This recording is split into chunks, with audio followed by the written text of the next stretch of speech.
Hi guys, இந்த வீடியோவில் நம்ம என்ன பார்க்க போகிறோம் அப்படின்னா புக் வேல்யூ அப்படின்னா என்ன, அந்த புக் வேல்யூ வந்து ஏன் நெகட்டிவ்ல இருக்குது அப்படின்னு சொல்லி எனக்கு ஒரு கொஷின் வந்துருந்தது.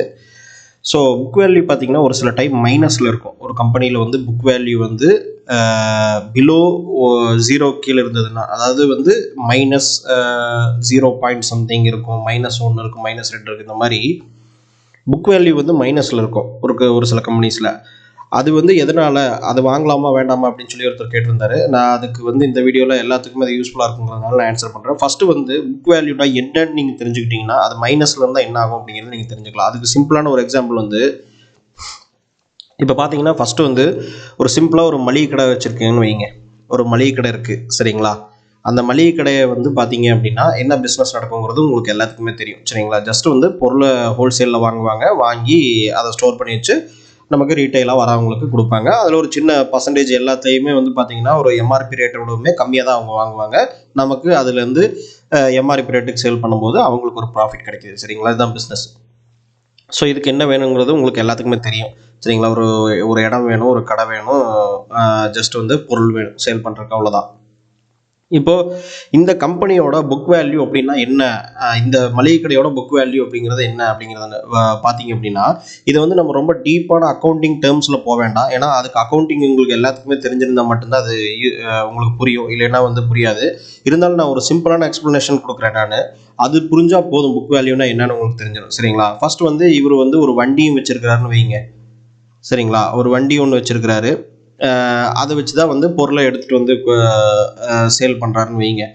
அது ஒரு ஆம்னி வேன் அப்படிங்கிறது மோஸ்ட்லி நிறைய மளிகை கடைக்காரங்க வச்சுருப்பாங்க. ஆம்னி வேன் அப்படிங்கிறது வச்சுட்டிங்கன்னா, இப்போ புக் வேல்யூனா என்ன அப்படின்னா, இந்த கடையில் இருக்கிற டோட்டல் அசட் என்னவோ அந்த டோட்டல் அசட்டை கூட்டணும், சரிங்களா? இப்போ வந்து இந்த வண்டிக்கான ரேட் என்ன, இது எவ்வளோ ரூபாய்க்கு வாங்கினாரு, இந்த வண்டியோட மதிப்பு இப்போ என்ன. ஏன்னா வாங்கினதுக்கப்புறம் நம்ம சேல் பண்ணும்போது உங்களுக்கு ஒரு 30% கம்மி தான் கிடைக்கும், சரிங்களா? புதுசாக வாங்கி சேல் பண்ணாலே. அப்போ வந்து நீங்கள் இந்த கடையில் வந்து இந்த கடை உங்களுக்கு சொந்த கடையாக இருந்துச்சுன்னா அதை சேர்த்திக்கிங்க, இல்லை வாடகை கடையாக இருந்துச்சுன்னா உள்ள இருக்கிற பொருள் மட்டும்தான், சரிங்களா? அப்போ உள்ள இருக்கிற பொருள் என்னென்னலாம் இன்வென்டரி வச்சுருக்கீங்களோ அதுக்கு உண்டான மதிப்பு, சரிங்களா? இதுதான் வந்து total asset. So total asset அப்படிங்கிறது வந்து இந்த கடையோட மொத்த மதிப்பு. இப்போது இந்த கடை அப்படிங்கிறது வந்து ஒரு பிராண்டுன்னு வச்சுங்க, ஒரு பேர் அப்படின்னா அந்த பிராண்டில் வந்து நீங்கள் கடன் வாங்கியிருப்பீங்க. இந்த கடையில் வந்து கடன் வாங்கியிருப்பீங்க. இந்த கடையோட கரண்ட் அக்கௌண்ட்டு இதெல்லாம் வச்சு தான் நீங்கள் கடன் வாங்கியிருக்கீங்க அப்படின்னா அந்த அமௌண்ட்டும் வந்து உங்களுக்கு வந்து லைபிலிட்டியில் சேரும், சரிங்களா? லைபிலிட்டினா என்ன, அதெல்லாம் திருப்பி கொடுக்க வேண்டிய அமௌண்ட், சரிங்களா? அப்போது லைபிலிட்டி அப்படிங்கிறது திருப்பி கொடுக்க வேண்டிய அமௌண்ட்டு, அசட்டுங்கிறது வந்து உங்களோட அமௌண்ட்டு. ஸோ இப்போ வந்து நீங்கள் என்ன பண்ணணும் அப்படின்னா, இந்த டோட்டல் அசட்டில் இருந்து டோட்டல் லைபிலிட்டி கழிச்சிங்கன்னா, ஏன்னா நீங்கள் இப்போ இந்த கடையை விற்று சேல் பண்ணுறீங்கன்னா இந்த கடையை வந்து நீங்கள் வந்து செல்லருக்கு கொடுக்க வேண்டிய அமௌண்ட்டு பெண்டிங் வச்சுருக்கிறீங்க, சரிங்களா? இப்போது செல்லருக்கு வந்து நீங்கள் உங்ககிட்ட பொருள் கொடுத்தாங்க இல்லையா, சப்ளையரு, உங்கள் சப்ளையருக்கு நீங்கள் பேமெண்ட்டெல்லாம் பெண்டிங் வச்சுருக்கீங்க. அப்படிங்கும்போது அந்த பேமெண்ட் எல்லாம் வந்து நீங்கள் செட்டில் பண்ணிட்டு தானே இந்த கடையை சேல் பண்ண முடியும். இல்லை இந்த கடையை சேல் பண்ணிட்டீங்கன்னா யார் வாங்குறாங்களோ அவங்களுக்கு தான் இந்த பேமெண்ட், இந்த கடன் இது எல்லாமே வரும், சரிங்களா? அப்போ வந்து நீங்கள் வந்து டோட்டலாக பார்த்தீங்கன்னா இந்த டோட்டல் அசட்டு எவ்வளோ இருக்கோ அதுலேருந்து நீங்கள் கொடுக்க வேண்டிய அமௌண்ட்டு உங்கள்கிட்ட வந்து போக வேண்டிய அமௌண்ட்லாம் கழிச்சிங்கன்னா உங்களுக்கு வந்து என்ன கிடைக்குதோ அதுதான் வந்து கடையோட மொத்த மதிப்பு.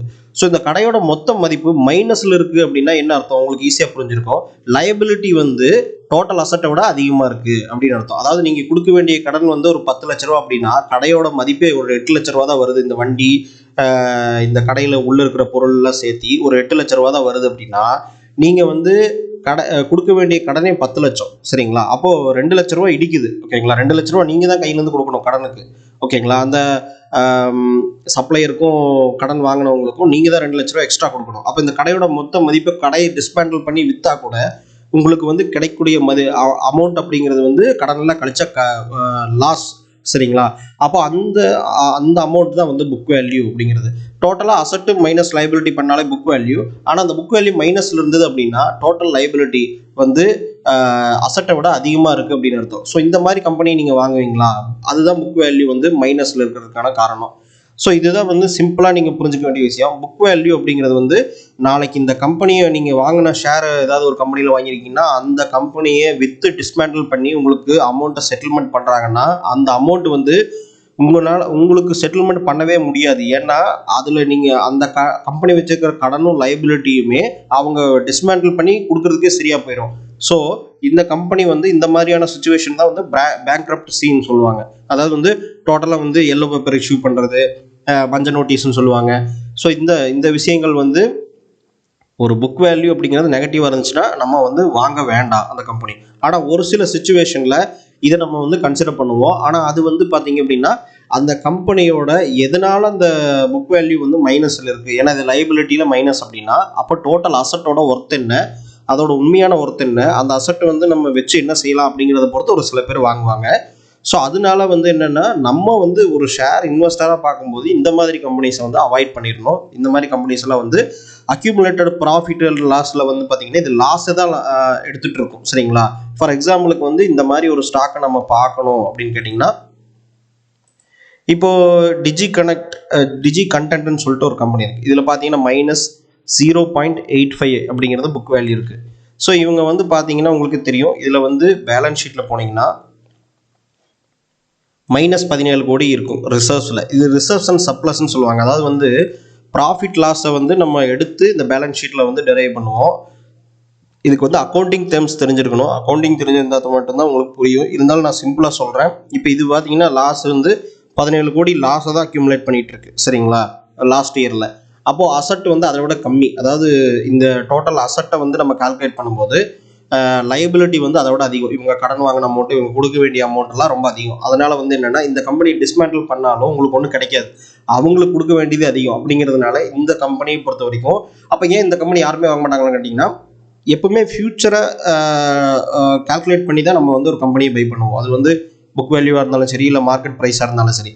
அப்போ புக் வேல்யூ ப்ரைஸில் தான் நம்ம மார்க்கெட் ப்ரைஸில் கொடுக்கணுமா அப்படின்னு கேட்டிங்கன்னா, ஒரு கம்பெனி எப்பவுமே வந்து எந்த பொருள் வாங்கினாலும் நீங்கள் வந்து எவ்வளோ ரூபாய்க்கு வாங்கியிருக்கீங்களோ அதை விட அதிகமாக தான் சேல் பண்ணுவீங்க. ஏன்னா அது ஃபியூச்சரில் வந்து ப்ராஃபிட் எடுக்கும் அப்படின்னு சொல்லுவீங்க. ஸோ அது மாதிரி தான் மார்க்கெட் ப்ரைஸ் அப்படிங்கிறது வந்து ஃபியூச்சர் எக்ஸ்பெக்டேஷன். அது வந்து கரண்ட் சினாரியே கிடையாது. சரிங்களா? அப்படிங்கும்போது நீங்கள் மார்க்கெட் ப்ரைஸ் அப்படிங்கிறது வந்து புக் வேல்யூவோட எப்பவுமே அதிகமாக தான் இருக்கும். புக் வேல்யூ அப்படிங்கிறது வந்து original value of the company. அதனால புக் வேல்யூக்கும் மார்க்கெட் ப்ரைஸ்க்கும் இருக்கிற டிஃப்ரென்ஸ், அதாவது புக் வேல்யூ 100 கோடி இருந்ததுன்னா மார்க்கெட்டில் வந்து இந்த ஸ்டாக் வந்து 300 கோடிக்கு வித்துட்டு இருக்கும். சரிங்களா? அப்படிங்கும்போது என்னன்னா ஒரு 3 ரேஷியோ, அதாவது PB ratio, book value to price ratio, அதாவது கரண்ட் ப்ரைஸ் வந்து 300 கோடி அப்படின்னா புக் வேல்யூ வந்து 100 கோடி தான் இருக்குது அப்படின்னா பிபி ரேஷியோ வந்து 3 டைம்ஸ் அதிகமாக சேல் ஆகிட்டு இருக்கு. மோஸ்ட்லி இந்த புக் வேல்யூ வந்து நீங்கள் எப்படி சரி பாசிட்டிவ்ல இருந்தால் எவ்வளோ செலக்ட் பண்ணலாம் அப்படின்னு கேட்டிங்கன்னா அண்டர் 3 இருக்கணும். சரிங்களா? பிபி ரேஷியோ அப்படின்னு சொல்லியிருக்கு. பிபி ரேஷியோனா அந்த புக் வேல்யூக்கும் இப்போ மார்க்கெட்டில் வித்துட்டு இருக்கிற ரேஷியோக்கும் வந்து பார்த்தீங்கன்னா 3 டைம்ஸ் தான் டிஃப்ரென்ஸ் இருக்கும். சரிங்களா? இப்போ 100 ரூபா புக் வேல்யூ அப்படின்னா 300 ரூபாய்க்கு வித்துட்டு இருக்கும். அப்போ 3 டைம்ஸ் வந்து அதிகமாக இருக்குது. ஸோ இது வாங்கலாம். ஒரு சில கம்பெனிஸ்லாம் வந்து பார்த்தீங்கன்னா 10 டைம்ஸ் 20 டைம்ஸ்லாம் வரும். இதெல்லாம் வந்து ஓவர் வேல்யூட் அப்படிங்கிற மாதிரி சொல்லுவாங்க இந்த புக் வேல்யூ ரேஷியோவில். ஆனால் இதுக்கு நிறைய கால்குலேஷன்ஸ்லாம் இருக்குது.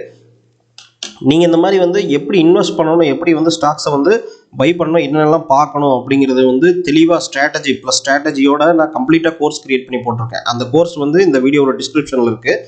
அந்த கோர்ஸை பற்றின டீட்டெயில் வேணும்னா இந்த வீடியோவோட டிஸ்கிரிப்ஷன் போயிட்டு நீங்கள் அதில் இருக்கிற மெத்தடை ஃபாலோ பண்ணி நீங்கள் பை பண்ணிக்கலாம்.